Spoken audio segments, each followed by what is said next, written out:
आज हम लोग पहली कंपनी के इतिहास को लेंगे और उसको देखेंगे। तो पहली कंपनी के इतिहास के रूप में हम लोग पुर्तगाली कंपनी को पढ़ेंगे। हम लोग पुर्तगाली कंपनी को पढ़ेंगे। पुर्तगाली कंपनी के इतिहास को हम लोग कई पहलुओं के अंतर्गत पढ़ेंगे। इसमें जो पहला पहलू है वो है पुर्तगाली कंपनी का निजी अभियान है। पुर्तगाली कंपनी के निजी अभियानों को देखेंगे।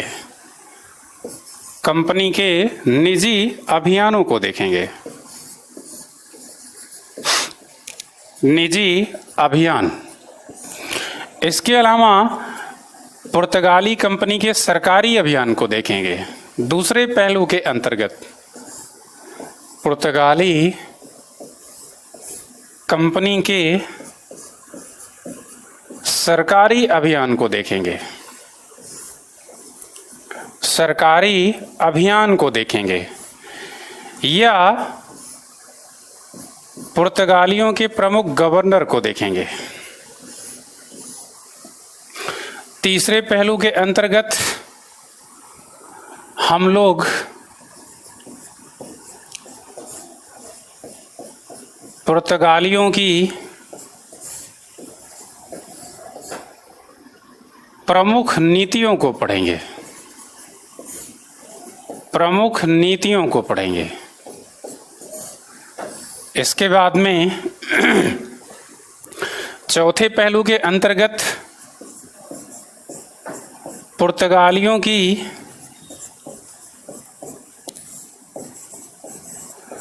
प्रमुख कोठियों को पढ़ेंगे। प्रमुख कोठियों को पढ़ेंगे। इसके बाद में पुर्तगालियों की देन क्या है, यानी पुर्तगालियों ने हमें क्या दिया, इसको पढ़ेंगे। इसके बाद में अंतिम कड़ी के रूप में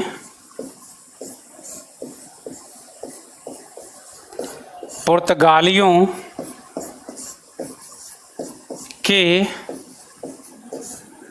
पतन के कारण को पढ़ेंगे। के पतन के कारण को पढ़ेंगे। तो यानी इन्हीं पहलुओं के अंतर्गत हमें पुर्तगाली कंपनी को पढ़ना है। पहला, पुर्तगाली कंपनी के निजी अभियान। दूसरा, पुर्तगाली कंपनी के सरकारी अभियान या प्रमुख गवर्नर। तीसरा, पुर्तगालियों के प्रमुख नीतियां। चौथा, पुर्तगालियों की प्रमुख कोठियां जो भारत में स्थित हैं, जो भारत में प्रमुख कोठियां स्थित हैं। पुर्तगालियों ने हमें क्या दिया, यानी पुर्तगालियों की देन। और अंतिम पहलू के अंतर्गत पुर्तगालियों के पतन के कारण को पढ़ेंगे। तो सबसे पहले हम लोग पढ़ते हैं पुर्तगालियों के निजी अभियान को। पुर्तगालियों के निजी अभियान को पढ़ते हैं। अगर आपसे कोई पूछे कि पुर्तगालियों का भारत में कितना निजी अभियान आया था, तो आप लोग बता दें कि पुर्तगालियों के केवल 3 निजी अभियान भारत में आए थे। कोई अगर पूछे कि पुर्तगालियों के ये जो 3 निजी अभियान आए थे ये कब कब आए थे, तो पहला अभियान जो आया था वो 1498 में आया था, और जो दूसरा अभियान आया था वो 1500 ईस्वी में आया था, और जो तीसरा अभियान आया था वह 1502 ईस्वी में आया था। ये तीनों अभियान हैं पुर्तगालियों के। पहला 1498 में, दूसरा 1500 ईस्वी में, और तीसरा 1502 ईस्वी में। अब पुर्तगालियों के पहले निजी अभियान को हम लोग देखते हैं। तो पुर्तगालियों का जो पहला निजी अभियान आया वो कैसे कैसे आया, कौन था जो भारत आया और उसका मार्ग क्या था, इसको हम लोग देखते हैं।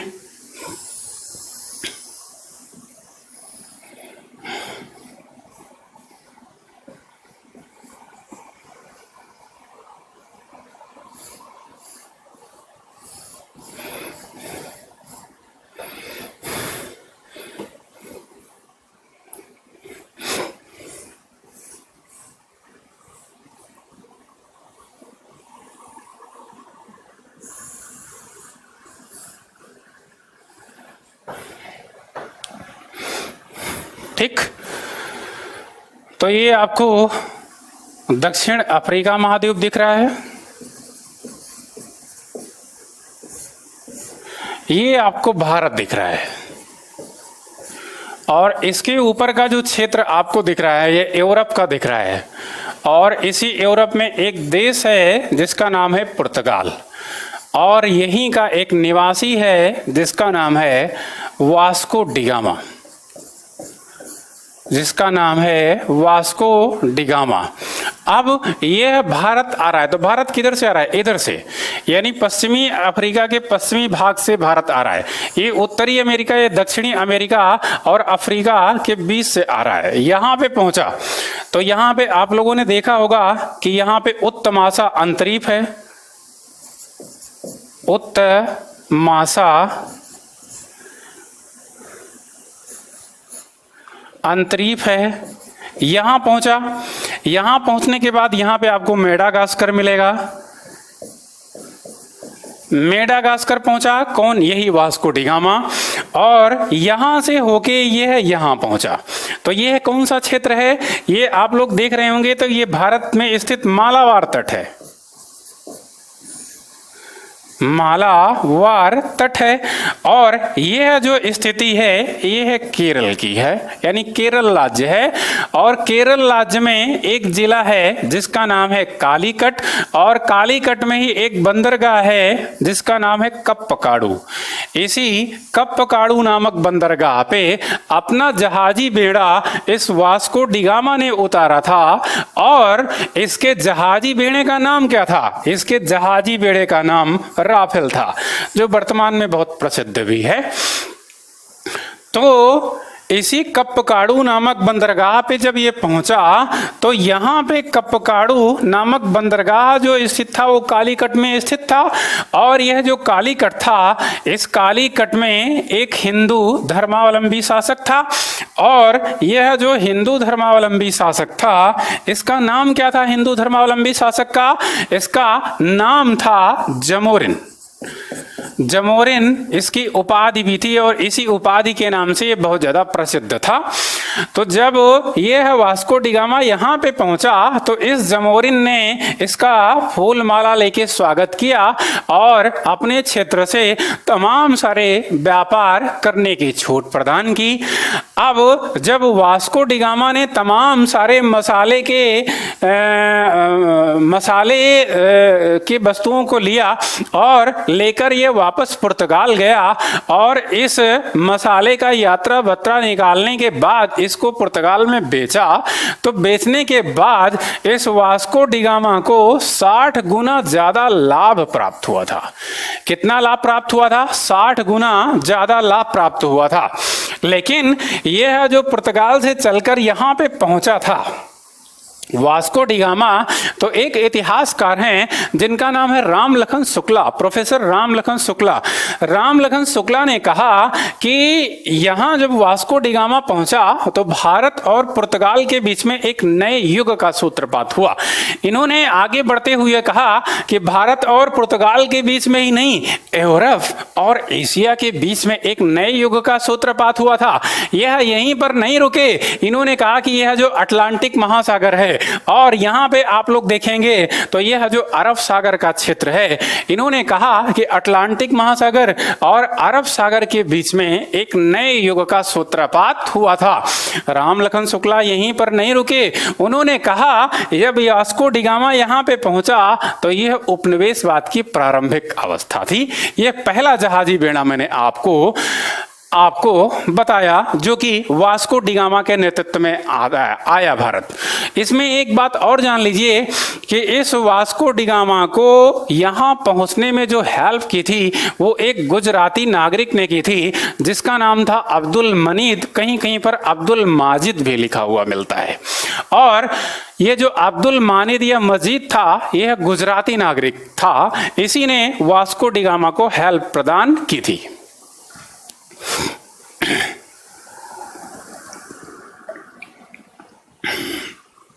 आगे बढ़ते हैं, दूसरे जहाजी बेड़े को देखते हैं। दूसरा जहाजी बेड़ा कब आया? 1500 ईस्वी में आया। किसके नेतृत्व में आया? अल्ब्रज कैब्रल के नेतृत्व में आया। अल्ब्रज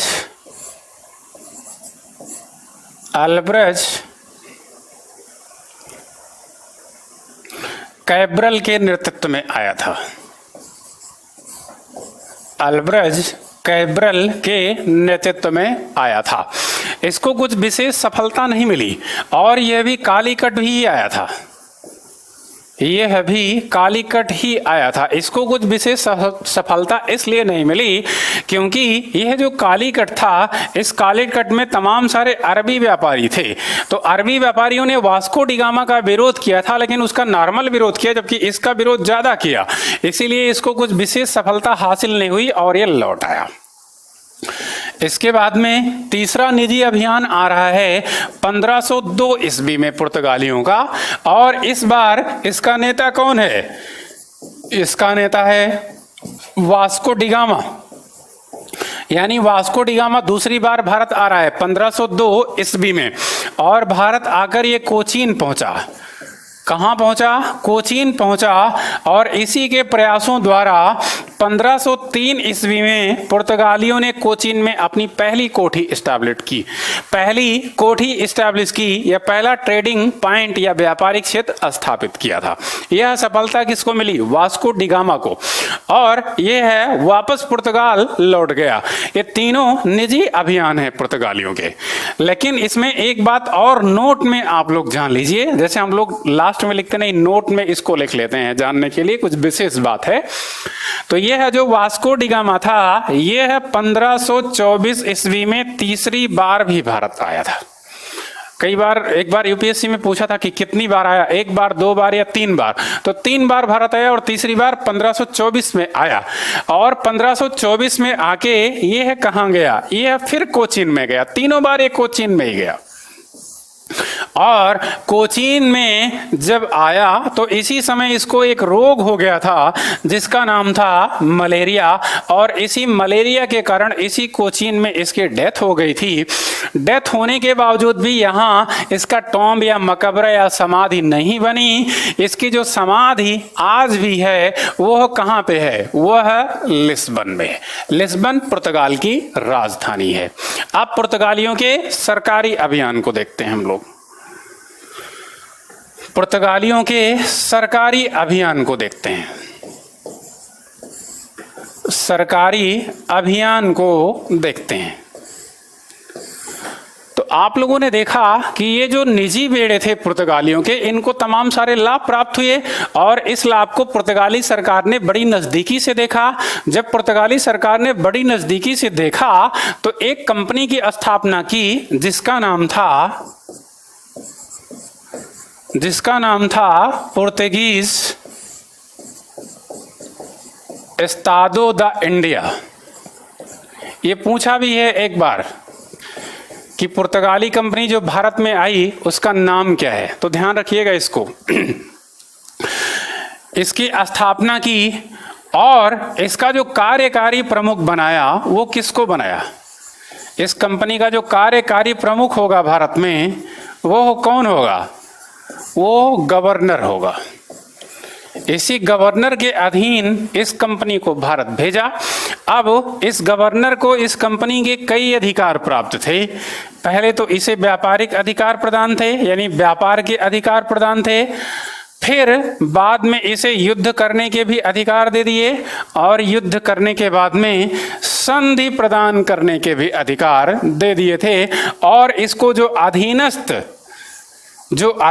अधिकारी या कर्मचारी थे उसको भी नियुक्त करने का अधिकार प्रदान किया था। अब यह जो गवर्नर था इसके पद पर सर्वप्रथम नियुक्ति किसकी हुई? यह पहला जो गवर्नर है वो कौन हुआ था पुर्तगालियों का भारत में? तो पहला जो गवर्नर है पुर्तगालियों का भारत में उसका नाम है अल्मीडा। और यह जो अल्मीडा है इसका समय काल क्या है? इसका समय काल है 1505 से 1509 ईस्वी का। अब इसके कार्य को हम लोग देखते हैं, अल्मीडा के कार्य को। तो पहले कार्य के रूप में अगर हम लोग देखेंगे तो यह पाएंगे कि इसने भारत में ब्लू वाटर पॉलिसी का विकास किया था। ब्लू वाटर पॉलिसी का विकास किया था। ब्लू वाटर पॉलिसी यानी शांत जल की नीति या नीले जल की नीति का विकास किया था। इस नीले जल की नीति के विकास का मुख्य उद्देश्य था कि भारत के आसपास जो समुद्री क्षेत्र है उसमें पुर्तगालियों के प्रमुख व्यापारिक केंद्र स्थापित हो जाएं या उसमें पुर्तगालियों की तूती बोलने लगे। इसलिए ब्लू वाटर पॉलिसी का विकास इस अल्मीडा ने किया था।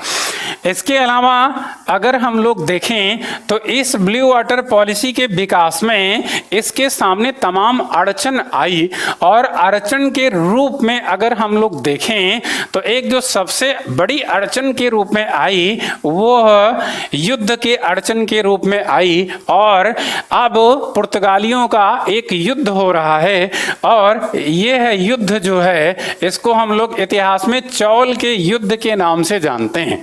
यह 1508 ईस्वी में हुआ और यह किसके बीच में हुआ?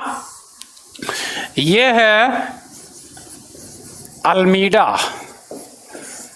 और संयुक्त शक्तियों के बीच में हुआ था।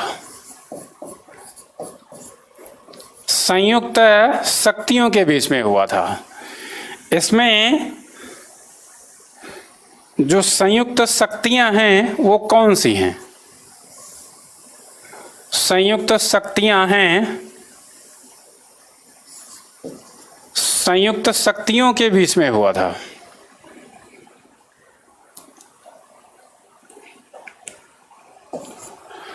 तो संयुक्त शक्तियां कौन हैं? 3 संयुक्त शक्तियां हैं। इसमें भारत के गुजरात का शासक है, दूसरा मिस्र का शासक है, तीसरा तुर्की का शासक है। कुस्तुनतुनिया का आधुनिक नाम तुर्की ही है। और ये तीनों संयुक्त शक्तियां इस युद्ध में विजित हो गईं और यह अल्मीडा हार गया और अल्मीडा का जो पुत्र था यह इस युद्ध में मारा गया। अब अल्मीडा को बहुत दुख हुआ, लेकिन दुख होने के बावजूद भी इस अल्मीडा ने क्या किया? इन तीनों संयुक्त शक्तियों से बदला लेने की बात कही और बदले के परिप्रेक्ष्य में एक अगला युद्ध लड़ा इन तीनों संयुक्त शक्तियों से और इस युद्ध को हम लोग दीव के युद्ध के नाम से जानते हैं। दीव के युद्ध के नाम से जानते हैं और यह दीव का युद्ध 1509 ईस्वी में हुआ था। इसमें इसका पुत्र तो था ही नहीं। अल्मीडा और किसके बीच में हुआ? इन्हीं तीनों संयुक्त शक्तियों के बीच में हुआ दीव का युद्ध। लेकिन इस दीव के युद्ध में इस अल्मीडा ने पलटवार करते हुए इन तीनों संयुक्त शक्तियों को पराजित कर दिया। अब एक तरीके से इन संयुक्त शक्तियों पे अल्मीडा को बढ़त मिल गई। अब अल्मीडा के बारे में एक बात और जान लीजिए। अल्मीडा भारत में पहला पुर्तगाली गवर्नर था और दूसरी बात जान लीजिए कि अल्मीडा भारत में पुर्तगाली राज्य का संस्थापक था। 2 बातें। आगे बढ़ते हैं, अगला गवर्नर लेते हैं पुर्तगालियों का। तो अगला जो गवर्नर है वो है अल्बुकर्क। इसका जो समय काल है वो है 1509 से 1515। 1509 से 1515।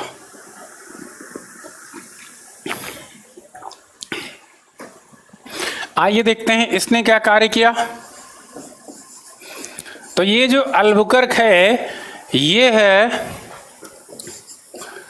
भारत में पुर्तगाली सत्ता का वास्तविक संस्थापक माना जाता है।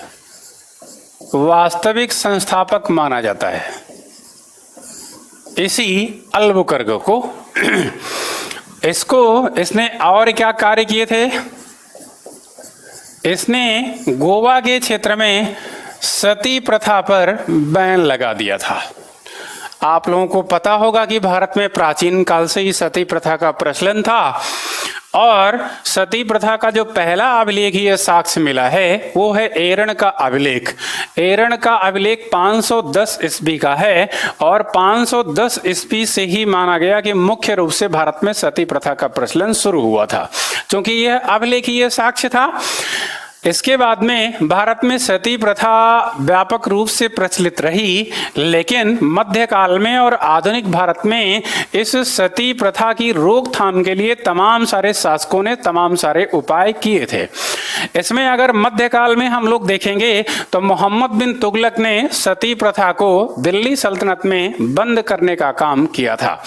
इसके अलावा आधुनिक काल में मुगलों के समय में अकबर ने अपने क्षेत्र में सती प्रथा पर प्रतिबंध लगाया था।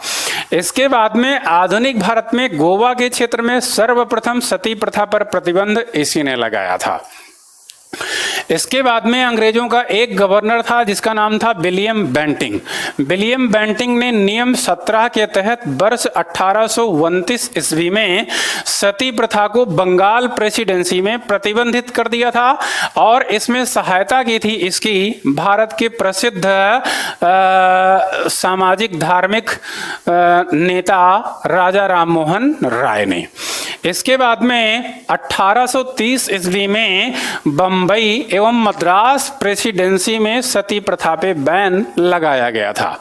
इसके बाद में 1833 ईस्वी में ऑल ओवर इंडिया में इसी नियम 17 के तहत सती प्रथा को प्रतिबंधित कर दिया था। यानी अगर आप कोई सती प्रथा करते हुए मिल जाएगा तो वह कानूनन जुर्म होगा और उसे जेल की सजा दी जाएगी। यह तो रहा सती प्रथा का इतिहास। इसके अलावा अगर हम लोग देखेंगे तो यह जो अल्बुकर्क था यह भारत में मुस्लिमों को या तुर्कों को बहुत ज़्यादा तंग करता था। मुस्लिमों को या तुर्कों को बहुत ज़्यादा तंग करता था। इसके अलावा इसने और एक कार्य किया था। इसने जो पुर्तगाली नागरिक थे भारत में उनसे कहा कि आप भारतीय स्त्रियों के साथ विवाह करो। इसने यह बात क्यों कही? इसलिए कही क्योंकि यह चाहता था कि पुर्तगाली भारत में अस्थायी आबादी बसा ले। इसके अलावा हम लोग देखेंगे तो यह जो अल्बुकर्क है इसका कृष्णदेवराय यानी जो विजयनगर के शासक थे जिनका नाम कृष्णदेवराय था उनसे बड़ा अच्छा संबंध था। अब कृष्णदेवराय ने गोवा की विजय में इसी अल्बुकर्क का सहयोग प्रदान किया था और जो पुर्तगाल से तमाम सारे अच्छे अच्छे नस्ल के घोड़े आते थे वह पुर्तगाली केवल कृष्णदेवराय को बेचते थे। यानी कृष्णदेवराय को पुर्तगालियों से घोड़ों के व्यापार का एकाधिकार मिला हुआ था। इसके अलावा अगर हम लोग देखेंगे तो जो अल्मीडा था जिसने ब्लू वाटर पॉलिसी का विकास किया था भारत में, उस ब्लू वाटर पॉलिसी को मजबूत किसने बनाया? इसी अल्बुकर्क ने बनाया। कैसे मजबूत बनाया हम लोग देखेंगे। यानी ब्लू वाटर पॉलिसी को मजबूत बनाने का काम किया था। मजबूत बनाने का काम किया था। कैसे? आइए देखते हैं।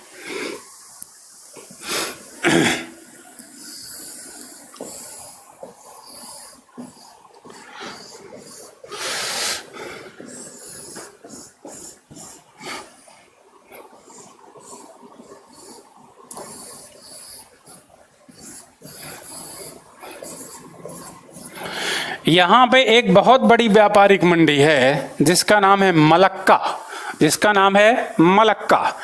यहाँ पे एक बहुत बड़ी व्यापारिक मंडी है फारस की खाड़ी में जिसका नाम है हारमुज। यहाँ पे एक बहुत बड़ी व्यापारिक मंडी है जिसका नाम है गोवा और यहीं पे एक और बड़ी व्यापारिक मंडी है जिसका नाम है दीव और यहीं पे एक और बड़ी व्यापारिक मंडी है जिसका नाम है मेडागास्कर। इन सभी क्षेत्रों पे मेडागास्कर, दीव, गोवा, हारमुज इन सभी क्षेत्रों पे इस पुर्तगाली गवर्नर अल्बुकर्क ने अपना आधिपत्य स्थापित कर लिया था। अब एक एक करके देखते हैं। गोवा पर कब अपना आधिपत्य स्थापित किया था? तो गोवा पे 1510 ईस्वी में पुर्तगाली गवर्नर ने अपना आधिपत्य स्थापित किया था। किससे छीना था गोवा को? तो गोवा को यूसुफ आदिल शाह से छीना था। यूसुफ आदिल शाह से छीना था। ये यूसुफ आदिल शाह कौन है? ये आदिल शाही वंश का राजा है और यह आदिल शाही वंश कार्य कर रहा है बीजापुर में। इसी से छीन लिया और इसमें मदद की थी इसकी विजयनगर के शासक ने। इसके अलावा ये जो मलक्का नामक क्षेत्र है, मलक्का नामक क्षेत्र पे इसने 1511 में अपना आधिपत्य स्थापित कर लिया था। और ये जो फारस की खाड़ी के मुख पर स्थित व्यापारिक मंडी है जिसका नाम है हारमुज, इस हारमुज पे इसने अपना अधिकार स्थापित कर लिया था। कब? 1515 ईस्वी में। एक तरीके से हम लोग देखेंगे तो हिंद महासागर के क्षेत्र में स्थित जो भी व्यापारिक मंडियां हैं उस पर ब्लू वाटर पॉलिसी के द्वारा ये जो अल्बुकर्क है इसने अपना नियंत्रण स्थापित कर लिया। इसीलिए कहते हैं कि ब्लू वाटर पॉलिसी के द्वारा अब हिंद महासागर के व्यापारिक मंडियों के ऊपर इस अल्बुकर्क यानी पुर्तगालियों की तूती बोलने लगी। लगभग व्यापारिक मंडियों पे इसने अपना कब्जा स्थापित कर लिया था। किसने? इसी अल्बुकर्क ने। तो आप लोग कहेंगे कि यह जो अल्बुकर्क है इसीलिए इसको भारत में पुर्तगालियों का वास्तविक संस्थापक या वास्तविक शासक माना जाता है, वास्तविक गवर्नर माना जाता है। ये रहा अल्बुकर्क। अगला गवर्नर देखते हैं। तो अगला जो गवर्नर है वो है नीनो डी कुन्हा। और इसका समय काल है 1529 से 1538 ईस्वी का। तो आप लोगों के मन में यहाँ पे एक विचार आ रहा होगा कि सर आपने तो बताया था कि 1515 तक अल्बुकर्क ने शासन किया और आप सीधे आ गए 1529 ईस्वी पे, यानी 1515 से लेके 1529 के बीच में क्या किसी गवर्नर ने शासन नहीं किया या कोई गवर्नर पुर्तगालियों का भारत में नहीं आया? तो ऐसा ही हुआ था। 1515 से 1529 के बीच में पुर्तगालियों ने भारत में कोई गवर्नर नहीं भेजा था। तो अब आप पूछेंगे कि भाई ऐसा क्यों हुआ कि पुर्तगालियों ने कोई गवर्नर नहीं भेजा? तो इस समय या इस युग में या इस समय में पुर्तगालियों या कह लो कि पूरे यूरोप में धार्मिक उठापटक का दौर ज्यादा था। इसीलिए पुर्तगालियों ने इस समय काल में भारत में अपना कोई गवर्नर नहीं भेजा था। तो तीसरा जो पुर्तगालियों का गवर्नर है वो है Nuno da Cunha. Nuno da Cunha के कार्य को देखते हैं। तो नीनो डी कुन्हा ने आते ही पहला काम क्या किया? आते ही इसने, आप लोग देखोगे कि यह जो कोचीन है ये पुर्तगालियों की राजधानी है या पुर्तगालियों का मुख्यालय है। अब इसने अपनी राजधानी को कोचीन से ट्रांसफर करके गोवा में स्थापित किया था। यानी अब पुर्तगालियों का मुख्यालय गोवा हो गया था। इसके बाद में 1534 ईस्वी में इसने बेसिन पे अपना कब्जा कर लिया था। इसने 1535 ईस्वी में दीव पे अपना कब्जा कर लिया था। कब? दीव पे और बेसिन पे अपना कब्जा कर लिया था। कैसे कब्जा कर लिया था? ये जो दीव और बेसिन है इस पर गुजरात के शासक बहादुर शाह का अधिकार था। और ये जो बहादुर शाह था यह अफगान शासक था। ये कैसा शासक था? ये अफगान शासक था। अब ये जो बेसिन का क्षेत्र था और दीव का क्षेत्र था और इसके अलावा जो पुर्तगाली क्षेत्र था इसके बीच में जो नीनो डी कोन्हा था और ये है बहादुर शाह था, ये एक दीवार स्थापित करना चाहते थे। लेकिन इस दीवार को लेके इस बहादुर शाह के बीच में और इस कोन्हा के बीच में विवाद हुआ। फिर कोन्हा ने क्या किया कि इसके ऊपर अपने जहाजी बेड़े द्वारा अटैक करवाया और फिर इसने बहादुर शाह ने अपने को चारों तरफ से पुर्तगाली जहाजी बेड़े से घिरा देखकर समुद्र में डूबकर ही इसने आत्महत्या कर ली। कई जगह लिखा मिलता है कि इसी नीनो डी कोन्हा ने इस बहादुर शाह को समुद्र में फेंकवा दिया था। ये रहा नीनो डी कोन्हा। अगला गवर्नर जो आता है उसके समय काल के बारे में पता नहीं चलता, लेकिन जो चौथा गवर्नर है उसका नाम है नोरो नहा। नोरो नहा, यह है जो नोरो नहा नामक गवर्नर है। इसी नोरो नहा नामक गवर्नर ने जो मुगल बादशाह था अकबर, इस मुगल बादशाह अकबर को कार्टज प्रदान किया था। कार्टज के बारे में हम चर्चा करेंगे। पहले ये जानते रहिए कि कार्टज एक प्रकार का परमिट था। कैसा परमिट था? समुद्र में व्यापार करने का परमिट या लाइसेंस था। इसी नोरो नहा ने अकबर को यह कार्टज या परमिट जारी किया था। इसके अलावा इसी नोरो नहा के साथ दो ईसाई पादरी भारत आए थे जिनका नाम था फादर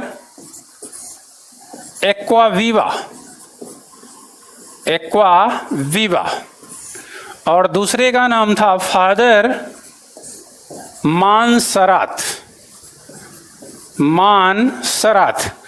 अब आप लोगों को पता होगा कि यह जो मुगल बादशाह अकबर था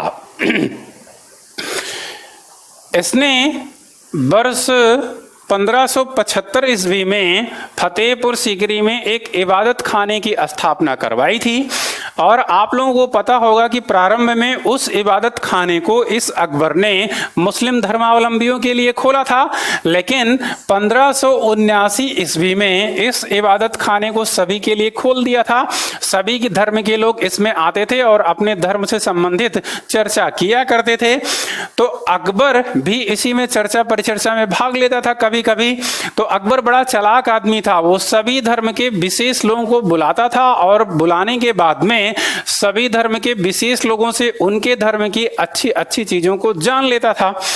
अब अकबर ने इस फादर मानसरात और फादर एक्वावीवा को भी नियंत्रण प्रदान किया था और ये दोनों ईसाई धर्म का प्रतिनिधित्व कर रहे थे अकबर के सामने। इसके बाद में अगर हम लोग देखेंगे तो जो अगला पुर्तगाली गवर्नर भारत आता है उसका नाम है मार्टिन डिसूजा। उसका नाम है मार्टिन डिसूजा। और मार्टिन डिसूजा के साथ में संत जेवियर भारत आता है। इसके समय काल के बारे में कुछ विशेष नहीं पता चलता, लेकिन ये 1542 में भारत आया था।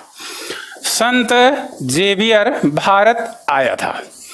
यही वो संत जेवियर है जिसने भारतीय शिक्षा प्रणाली में अपना विशेष योगदान दिया है। और आज भी आप लोग देख रहे होंगे कि भारत के विभिन्न राजधानियों और प्रमुख महानगरों में संत जेवियर नाम के विशेष स्कूल स्थापित हैं और इसमें बड़े बड़े लोगों का ही एडमिशन होता है। तो यही वो संत जेवियर कॉन्वेंट स्कूल है। इसके बाद में हम लोग देखते हैं तीसरी कड़ी के रूप में, ये हुआ पुर्तगालियों के प्रमुख गवर्नर।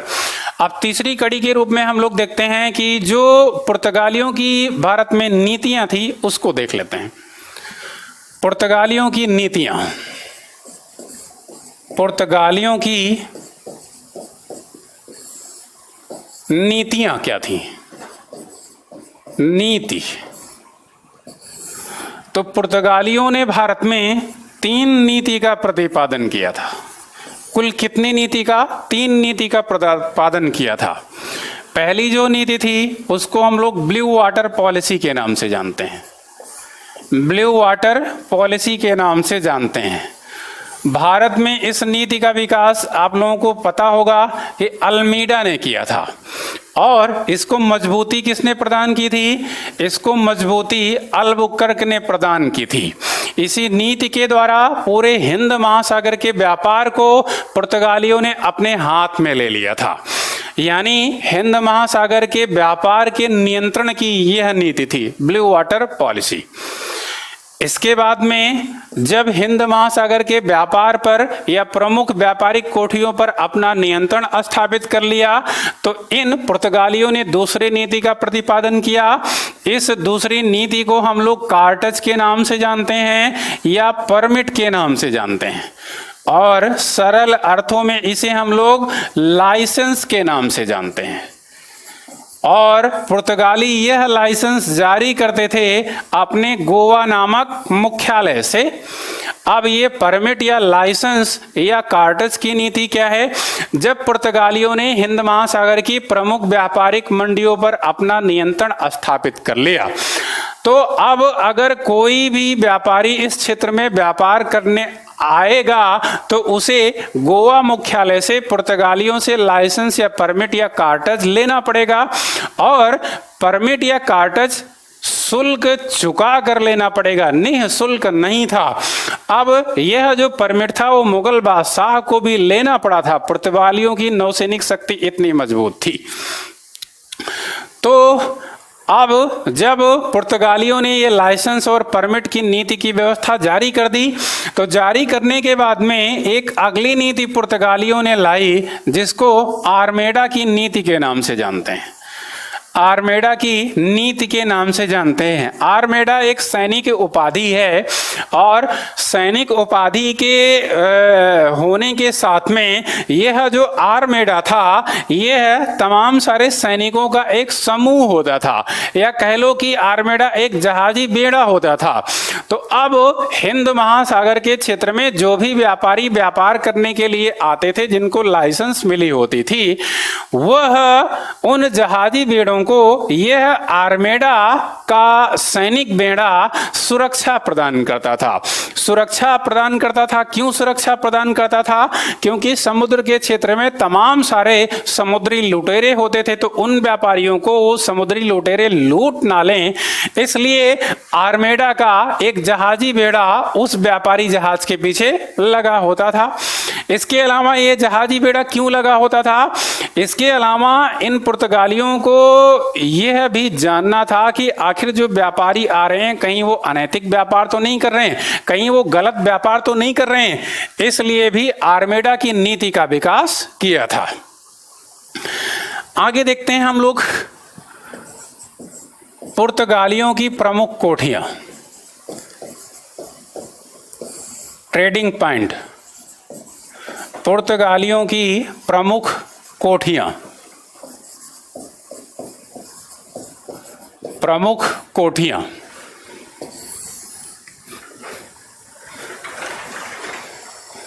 इसको देख लेते हैं, बड़ा इंपॉर्टेंट है ये।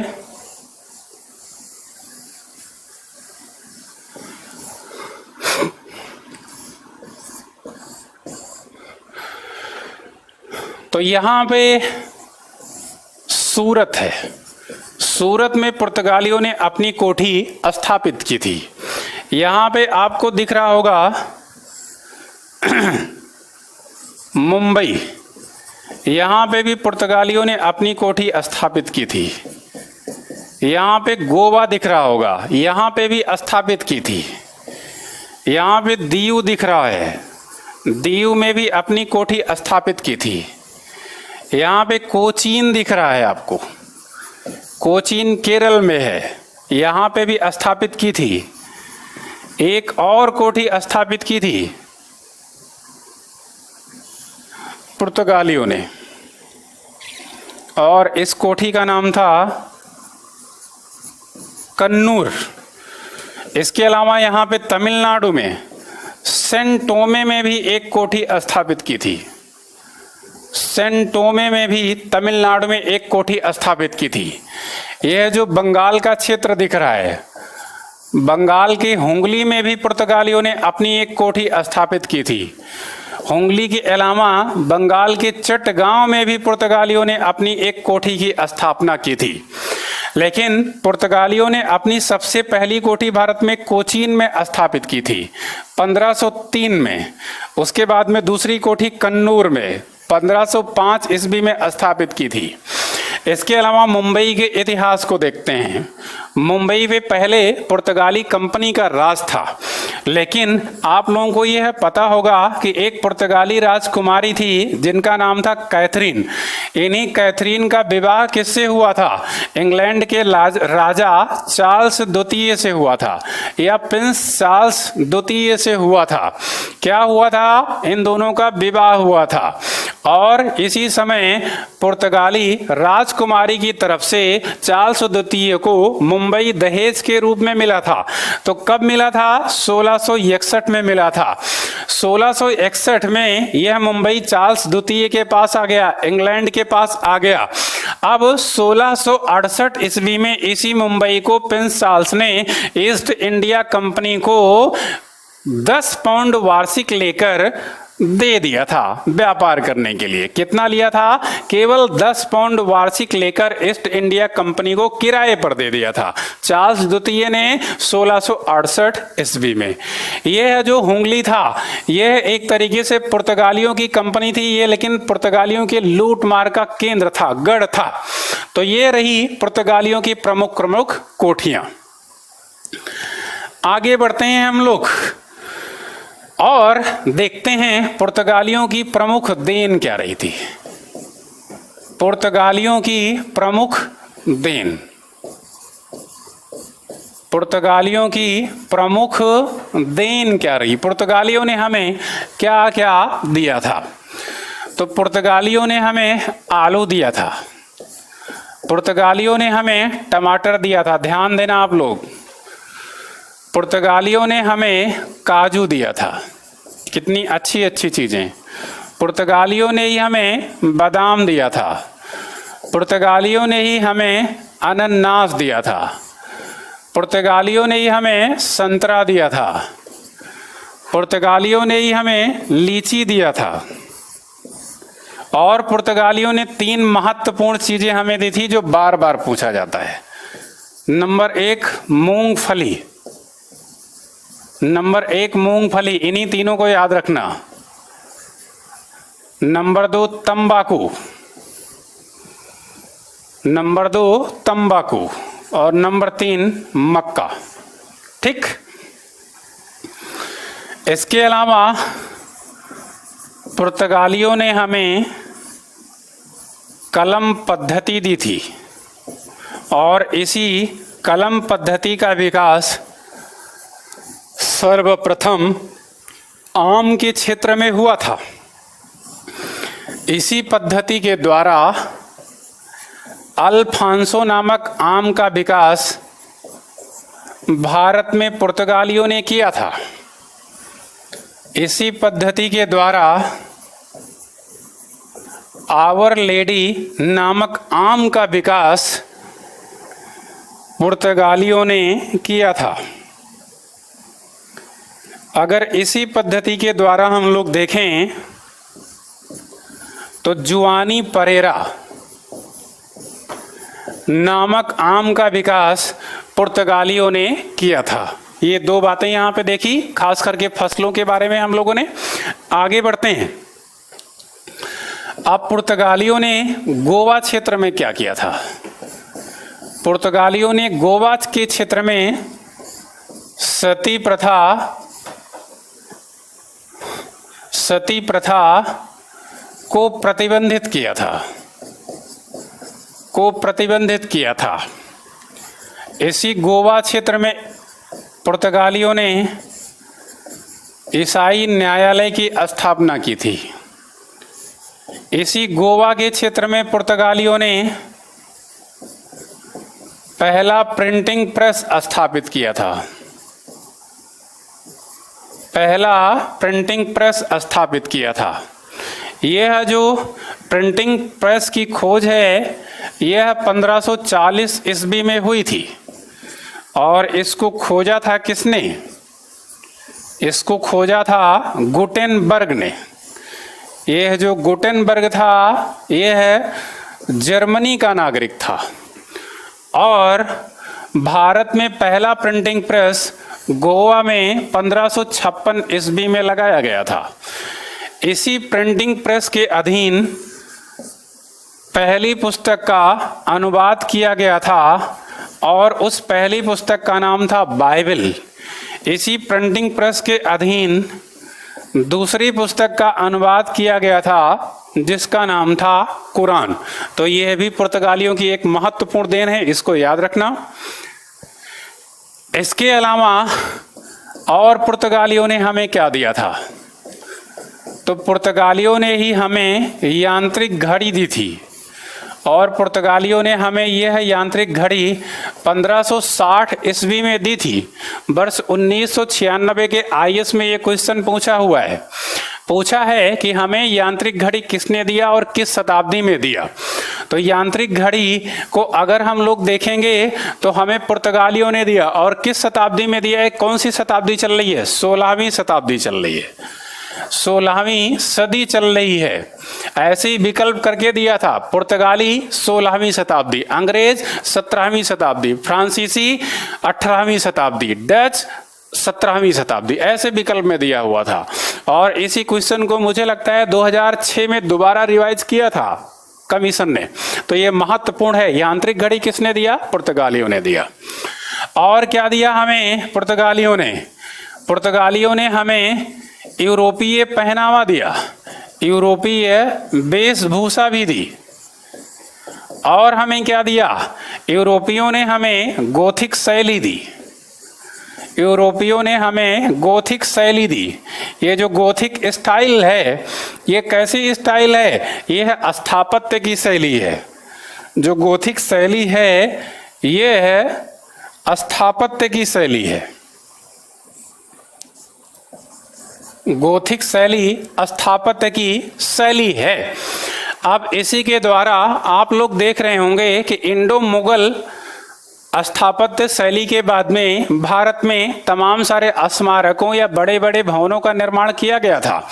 आप लोग देखेंगे तो आज भी आपको दिख जाएंगे, जैसे जो प्राचीन का जो इस शैली में बड़े बड़े रेलवे स्टेशन बने हैं, जो बड़े बड़े न्यायालय बने हैं, जैसे सुल्तानपुर का न्यायालय, जैसे जौनपुर का न्यायालय, जैसे इलाहाबाद का न्यायालय, ये सब इसी शैली में बने हुए हैं। आप लोग देखोगे तो इनकी मोटी मोटी दीवारें हैं और बड़े बड़े प्रवेश के द्वार हैं।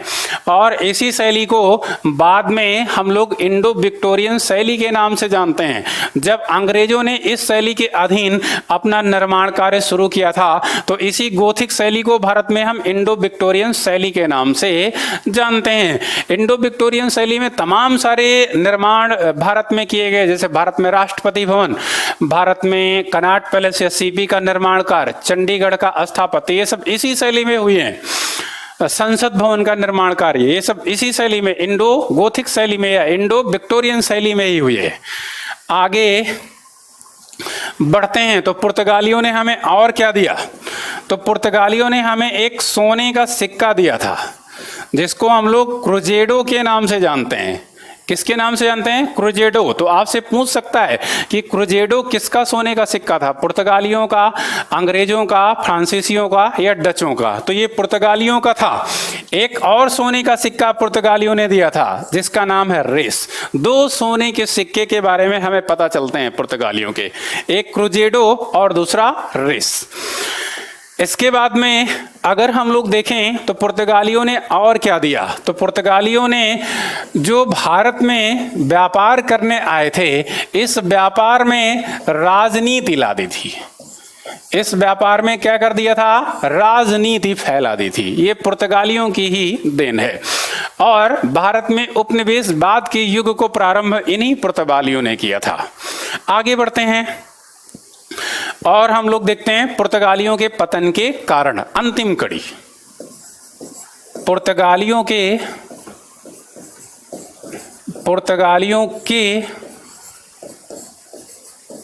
पतन के कारण क्या थे?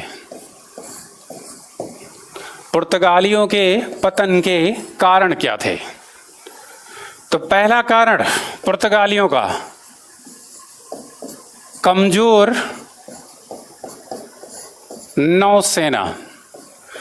पुर्तगालियों की नौसेना आप लोग देख रहे होंगे तो अल्बुकर्क के समय में काफी मजबूत थी, लेकिन उसके बाद में धीरे धीरे कमजोर होने लगी। और आप लोग देखेंगे कि जब आधुनिक फौज, आधुनिक नौसेना, खास करके डचों की नौसेना से इनका सामना हुआ, तब भी धीरे धीरे ये पराजित होने लगे थे।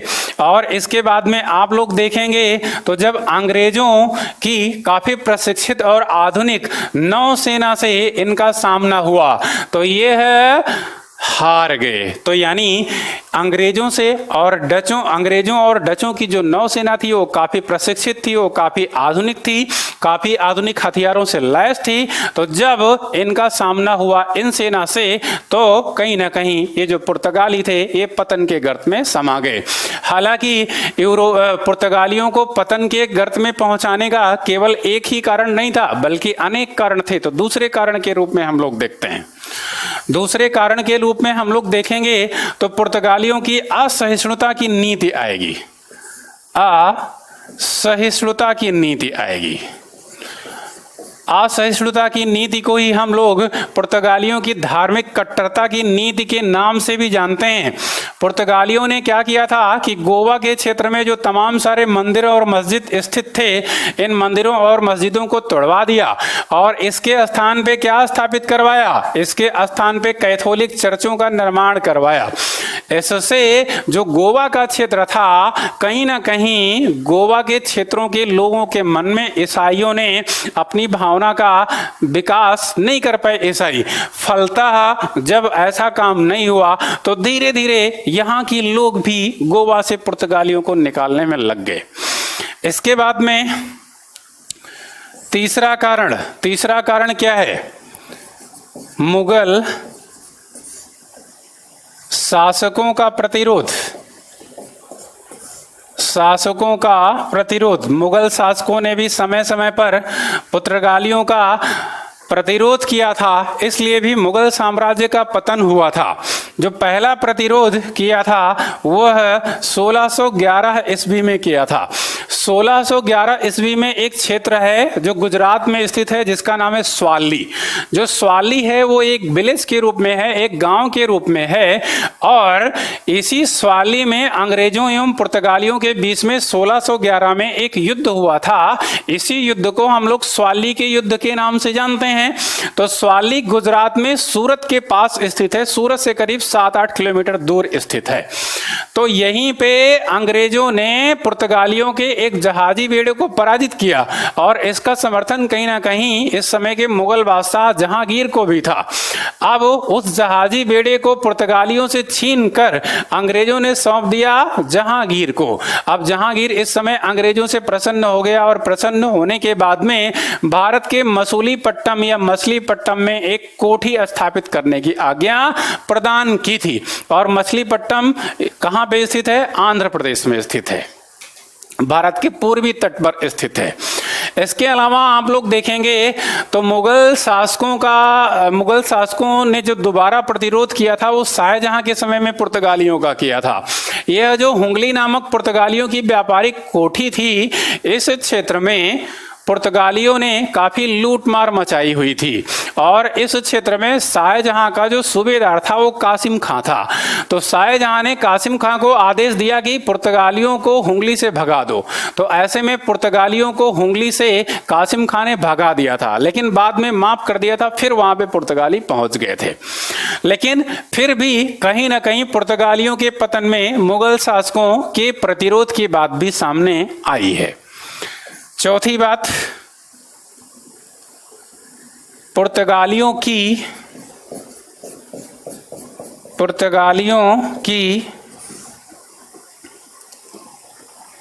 लूटमार एवं अपहरण की नीति। लूटमार एवं अपहरण की नीति से भी भारतीय लोग काफी तंग आ गए थे। ये जो लूटमार का अड्डा हमने बताया, ये हुंगली यानी बंगाल में स्थित था। वहां पे तमाम सारे व्यापारियों को ये लूटा करते थे, पकड़ के, और उनसे तमाम सारी सामग्रियों को छीन लिया करते थे। इससे भारतीय जनता बहुत ज्यादा परेशान थी। दूसरा, इन्होंने क्या काम किया, जो बड़े बड़े व्यापारी थे उनके परिजनों को ये जो पुर्तगाली थे ये पकड़ के लूट लिया करते थे। इसके अलावा उनके परिजनों को कैद कर लिया करते थे और कैद करके उन व्यापारियों से फिरौती भी मांगते थे, यानी अपहरण करते थे और अपहरण के बदले में फिरौती भी मांगते थे। तो इनकी यह जो नीति रही यह भी अच्छी नहीं थी, इसलिए भी पुर्तगालियों का क्या हुआ था, पतन हुआ था। इसके अलावा पांचवा कारण, पुर्तगाली क्षेत्र में फैला भ्रष्टाचार। भ्रष्टाचार कहते हैं कि किसी भी सरकार की नीतियों का जो कार्यान्वयन करता है वो उसकी नौकरशाही या उसके अधिकारी लोग करते हैं। तो किसी नीति की सफलता या किसी योजना की सफलता के पीछे अधिकारियों का सबसे बड़ा हाथ होता है, लेकिन अंतिम समय में जो पुर्तगाली अधिकारी और कर्मचारी थे वो स्वार्थ बस भ्रष्टाचार करने में लग गए थे। वो यहाँ से तमाम सारा धन कमाना चाहते थे भारत से और इस धन को ले जाकर पुर्तगाल में अपनी स्थिति को इसको बढ़ाने में प्रयोग करना चाह रहे थे। तो ऐसी स्थिति में जो पुर्तगाली कंपनी थी वो कहीं ना कहीं कमजोर हुई और कमजोर होने के बाद भी पुर्तगाली सरकार का क्या हुआ था, पतन हुआ था। तो ये सारे पुर्तगाली सरकार के पतन के क्या रहे, कारण रहे, या पुर्तगाली कंपनी के पतन के कारण रहे। और आप लोगों ने देखा कि पुर्तगाली कंपनी की कड़ियों में हमने सबसे पहले पढ़ा पुर्तगालियों का निजी अभियान, फिर सरकारी अभियान, फिर पुर्तगालियों की नीतियाँ, फिर भारत में स्थित पुर्तगालियों की कोठियाँ, फिर पुर्तगालियों ने हमें क्या दिया यानी देन, और फिर पुर्तगालियों के पतन के कारण। तो मुझे ये लगता है कि अगर इतना आप लोगों ने पढ़ लिया तो यूपीएससी क्या कोई भी कमीशन होगा तो जल्दी से यहाँ से क्वेश्चन बाहर नहीं जाएगा, क्योंकि हमने इसमें क्या किया है, हमने सिलेबस तो आपको पढ़ाया ही है और इसके अलावा आप लोग देखोगे तो कम से कम 25 साल के जो यूपीएससी और अन्य स्टेट कमीशन के क्वेश्चन हैं वो अभी इसमें शामिल हैं। एक आध दो क्वेश्चन को छोड़ दो तो सारे क्वेश्चन आपको एक तरफा इसमें मिल जाएंगे। तो इसलिए अगर आपने इसको पढ़ लिया तो इसके बाहर से यहाँ से क्वेश्चन नहीं आने वाला है। तो आप लोगों से लेकिन एक अपील है कि हमारे यूट्यूब चैनल जिसका नाम दर्पण आईएएस है उसको ज्यादा से ज्यादा सब्सक्राइब करें और जिससे आपकी जो प्रारंभिक परीक्षा की गति है उसमें बढ़ोतरी हो और आप आगे बढ़ें। तो आज की कक्षा यही समाप्त करता हूं। आप लोगों को बहुत सारा धन्यवाद।